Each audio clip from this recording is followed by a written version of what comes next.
আসসালামু আলাইকুম, সবাই কেমন আছেন? আশা করি ভালো আছেন।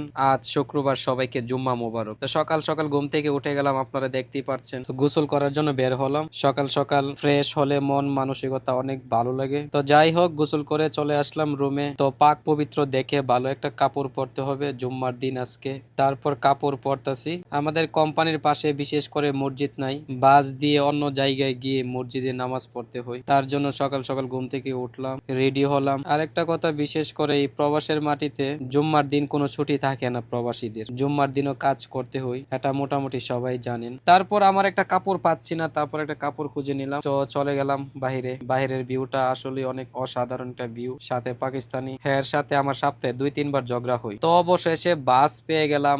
দেখলাম কোন সিটের মধ্যে বসলে আমার জন্য ভালো হবে। তারপর সামনের সিটে বসছি, সবাইকে নিয়ে ভাবলাম যে একটা ভিডিও করি। ওই যে ড্রাইভার সাহেব অনেক ভালো মানুষ। তারপর আস্তে আস্তে যাচ্ছি আমাদের জুম্মার মসজিদের কাছে। ওইখানে অনেক মানুষ হয়, আপনারা দেখতেই পারবেন। এই জায়গাটা আমাদের কোম্পানির থেকে একটু দূরে। তো গাড়ি দিয়ে আসলে 2-3 মিনিট লাগে, কিন্তু হাইটে আসলে 30 মিনিটের উপরে লাগে। তো চলে আসলাম। আসার পর কিছু বাজার নিলাম, ভাবলাম যে গাড়ির ভিতরে রাখি। তারপর আবার কিছু বাজার নেই, এক হাত দিয়ে এত জিনিস আলগানো যায় না। তারপর বাসের মধ্যে মালগুলা জমা রাখলাম এক এক করে। আরো কিছু সামান কিনতে হবে। তো আবার বাস থেকে বের হয়ে সামানের জন্য রওনা দিলাম, দেখতেই পারতেছেন। আর সৌদিতে অনেক রোদ, ঠিক আছে। তো অবশেষে নামাজ শেষ করে আবার কোম্পানির উদ্দেশ্যে রওনা দিতেছি। আমাদের নামাজ শেষ। সবাইকে জুম্মা মুবারক। সবাই ভালো থাকবেন, আমার জন্য দোয়া করবেন। আর কি কি আনছি জুম্মার নামাজ থেকে অবশ্যই দেখতে পারবেন। তো চলে আসলাম কোম্পানির কাছে। এই যে শসা, টমেটো, লাল শাক, লেবু, কাঁচা মরিচ। জুম্মার নামাজ থেকে একটা বিরিয়ানি নিয়ে আইছি, বিরিয়ানিটা খাবো, ভালোই লাগে। তো বিরিয়ানিটা আসলে অনেক ভালো লাগছে,